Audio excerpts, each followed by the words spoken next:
வணக்கம். புதுவை அரியாங்குப்பம் புதிய பாலத்தை பொதுமக்கள் பயன்பாட்டிற்காக முதல்வர் ரங்கசாமி திறந்து வைத்தார். புதுவை அரியாங்குப்பம் ஆற்றின் குறுக்கே புதுவை கடலூர் தேசிய நெடுஞ்சாலையில் அமைந்துள்ள பழைய பாலத்தில் விரிசல்கள் ஏற்பட்டு பழுதடைந்ததால் புதிய பாலம் கட்ட திட்டமிடப்பட்டு கடந்த 2005ஆம் ஆண்டு பாலம் கட்டும் பணி துவங்கியது. 26 கோடியில் கட்ட திட்டமிடப்பட்ட பணி நிதி நெருக்கடி காரணமாக நிறுத்தி வைக்கப்பட்டு மீண்டும் 2010ஆம் ஆண்டு மார்ச் மாதம் பணி துவங்கப்பட்டு 170.75 மீட்டர் நீளத்தில் 20.03 மீட்டர் அகலத்தில் புதிய 4 வழி கொண்டதாக இணைப்பு சாலைகளுடன் கட்டி முடிக்கப்பட்டு அதற்கான திறப்பு விழா சபாநாயகர் சபாபதி முன்னிலையில் நடைபெற்றது.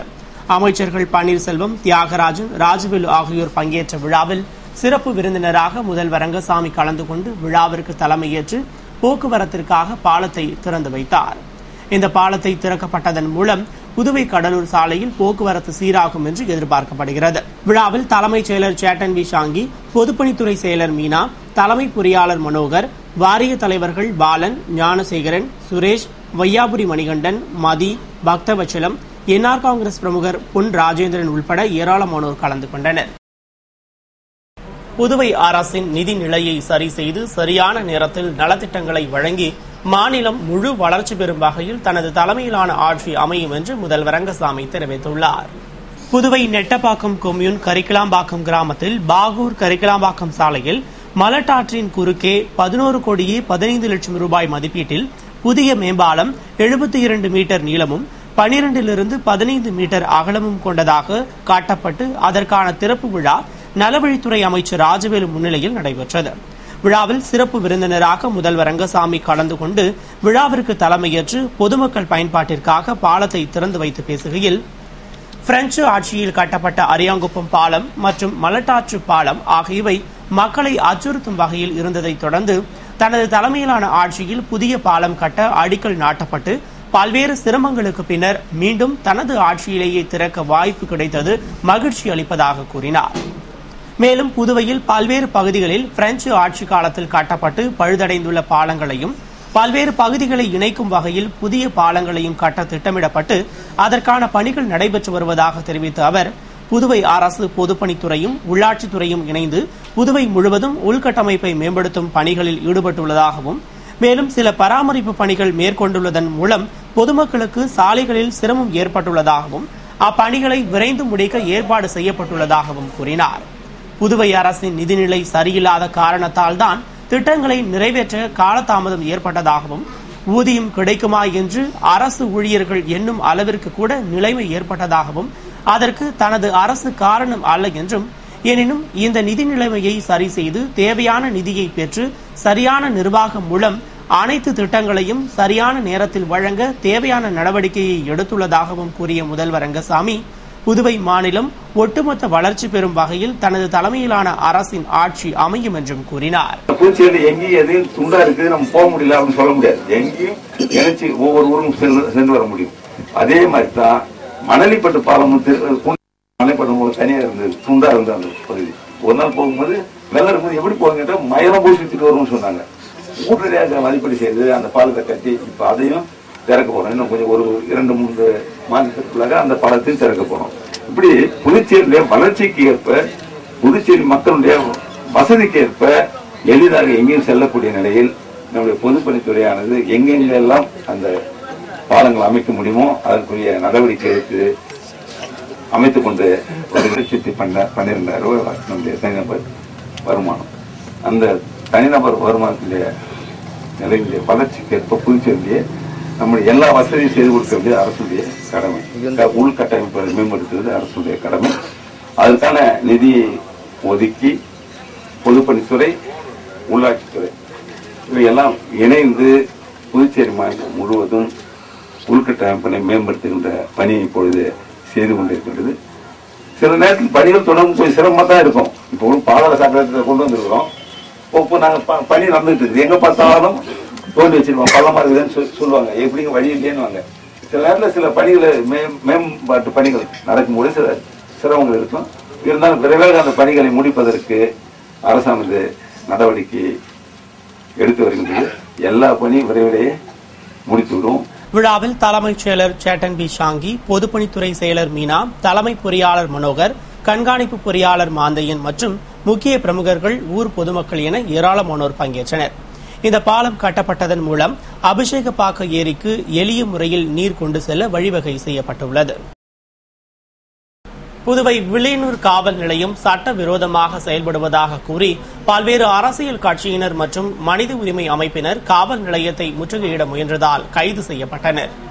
புதுவை வில்லியனூர் காவல் நிலையத்தில் அப்பாவிகள் மீது பொய் வழக்கு போடப்படுவதாகவும், குற்றவாளிகளுடன் தொடர்பு வைத்துக் கொண்டு முறைகேடாகவும் மனித உரிமை மீறல் செயல்களிலும் ஈடுபடுவதாக குற்றம் சுமத்தி கிராமப்புற மக்களின் அடிப்படை உரிமைகள் மற்றும் சுற்றுச்சூழல் பாதுகாப்பு இயக்க தலைவர் சந்திரசேகரன் தலைமையில் ஏராளமானோர் வில்லியனூர் அண்ணா சிலையிலிருந்து ஊர்வலமாக சென்று வில்லியனூர் காவல் நிலையத்தை முற்றுகையிட்டு போராட்டத்தில் ஈடுபட முயன்றனர்.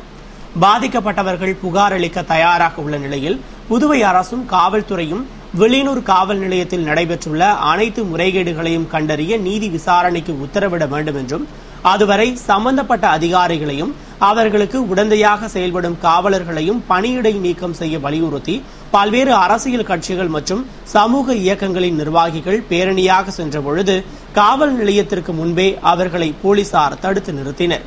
பின்னர் ஆய்வாளர் பாஸ்கரன் அவர்களுடன் பேச்சுவார்த்தை நடத்தியும் சமாதானம் அடையாமல் தொடர்ந்து காவல் நிலையத்தை முற்றுகையிட முயன்ற சுமார் 200 பேரை காவல்துறையினர் கைது செய்ததால் பெரும் பரபரப்பு ஏற்பட்டது.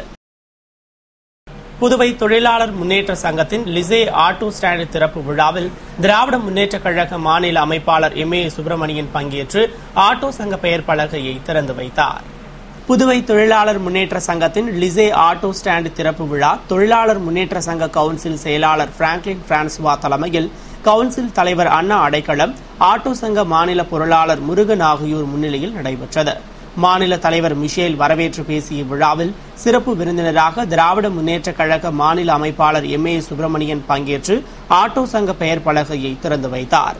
தொடர்ந்து சிறப்பு அழைப்பாளராக கலந்து கொண்ட மாநில துணை அமைப்பாளர் SP சிவகுமார் சங்க கொடியேற்றி ஆட்டோ தொழிலாளர்களுக்கு சீருடை வழங்கினார்.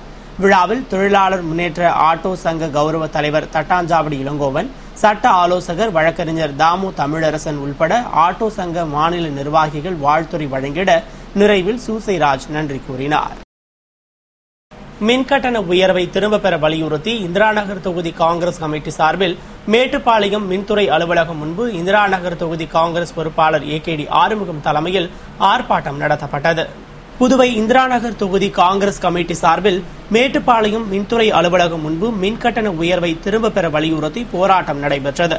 இந்திராநகர் தொகுதி காங்கிரஸ் பொறுப்பாளர் AKD ஆறுமுகம் தலைமையில் நடைபெற்ற போராட்டத்தில் காங்கிரஸ் நிர்வாகிகள் திரளாக கலந்து கொண்டு நிதி பற்றாக்குறையை காரணம் காட்டி மின் கட்டணத்தை இருமடங்காக உயர்த்தி ஏழை எளிய மக்களை வாட்டி வதைக்கும் ஆளும் அரசின் நிர்வாக சீர்கேட்டை கண்டித்தும், முன்னறிவிப்பின்றி ஏற்படும் மின்வெட்டை கண்டித்தும் ஏழை எளிய மக்களின் மீது சுமத்தப்பட்ட இரட்டிப்பு மின் கட்டணத்தை திரும்பப் பெற வலியுறுத்தியும் கோஷமிட்டு ஆர்ப்பாட்டம் செய்தனர். மேலும் மின்கட்டண உயர்வை அரசு வாபஸ் பெறாவிட்டால் மக்கள் சக்தியுடன் மாநிலம் தழுவிய அளவில் போராட்டம் நடத்தப்படும் என்றும் தெரிவித்தனர். பொருளாதாரத்தில் கடினமான முடிவுகளை எடுக்க இந்தியா உறுதியாக இருப்பதாக பிரதமர் மன்மோகன் சிங் தெரிவித்துள்ளார். இதுகுறித்து பிரதமர் மன்மோகன் சிங் கூறுகையில், அதிவேக வளர்ச்சியின் பயன்களை ருசித்துள்ள மக்கள் குறைவான வளர்ச்சியில் திருப்தி அடைய மாட்டார்கள் என்றும், எனவே இந்திய அரசு கடினமாக உழைக்கவும் நீண்டகால பொருளாதார நலனை கருத்தில் கொண்டு கடினமான முடிவுகளை எடுக்கவும் உறுதியாக இருப்பதாக கூறினார். கூட்டாட்சி அமைப்பாக செயல்பட்டு வரும் இந்தியாவில் வரி சக்தியை சரணடைய செய்வதில் மாநில அரசுகளை ஒன்றிணைத்துக் கொண்டு வருவதில் சிரமங்கள் உள்ளதாகவும், இருப்பினும் இந்த தடைகளை கடந்து வந்து விடலாம் என தாம் நம்புவதாகவும் கூறிய அவர், சரக்குகள் மற்றும் சேவைகள் வரிமுறை 2014ஆம் ஆண்டில் சரியான விகிதத்தில் அமல்படுத்தப்படும் என்றார். மேலும் இந்திய பொருளாதாரத்தை புதுப்பிக்க பல்வேறு நடவடிக்கைகள் எடுத்துள்ளதன் விளைவாக நடப்பு நிதியாண்டில் கடந்த ஆண்டை விட அதிக பொருளாதார வளர்ச்சியை எதிர்பார்ப்பதாகவும், அடுத்த நிதியாண்டில் அது இன்னும் சிறப்பாக வளர்ச்சியடைய முடியும் என்றும் கூறினார். எரிவாயு விலையை காலாண்டிற்கு ஒருமுறை நிர்ணயம் செய்யும் திட்டம் மத்திய அரசின் பரிசீலனையில் உள்ளதால் சமையல் எரிவாயுவின் விலை உயரும் அபாயம் ஏற்பட்டுள்ளது. பெட்ரோலிய அமைச்சகம் நடப்பு 12வது ஐந்தாண்டு திட்ட காலத்தில் உள்நாட்டு இயற்கை எரிவாயுவின் விலையை குறிப்பிட்ட காலத்திற்கு ஒருமுறை நிர்ணயிக்கும் திட்டத்தை தயாரித்துள்ளது. இத்திட்ட வரையறை பொருளாதார விவகாரங்களுக்கான அமைச்சரவை குழுவின் ஒப்புதலுக்கு அனுப்பி வைக்கப்பட்டுள்ளது. இத்திட்டத்தின்படி முந்தைய 4 காலாண்டுகளில் காணப்பட்ட எரிவாயு விலை கணக்கில் எடுத்துக் கொள்ளப்பட்டு அதன்படி 3 மாதங்களுக்கு ஒருமுறை எரிவாயு விலை நிர்ணயிக்கப்படும். மேலும் புதிய விலை குறித்த அறிவிப்பு 3 மாதங்களுக்கு முன்பாகவே அறிவிக்கப்படும். இத்திட்டத்தின் நடைமுறைக்கு வந்தால் சமையல் எரிவாயு விலை அதிகரிக்கும், வர்த்தக பயன்பாட்டிற்கான எரிவாயுவின் விலையும் உயரும்.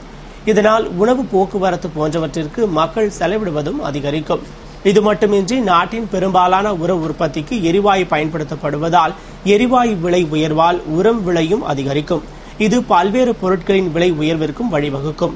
இந்நிலையில் இத்திட்டத்திற்கு பொருளாதார விவகாரங்களுக்கான அமைச்சரவை குழு ஒப்புதல் அளிக்கும் பட்சத்தில் நடப்பு 12வது ஐந்தாண்டு திட்ட காலமான 2012 முதல் 2017 வரையிலான காலம் முழுவதும் இத்திட்டம் அமலில் இருக்கும் என அரசு அதிகார வட்டாரங்கள் தெரிவித்துள்ளன.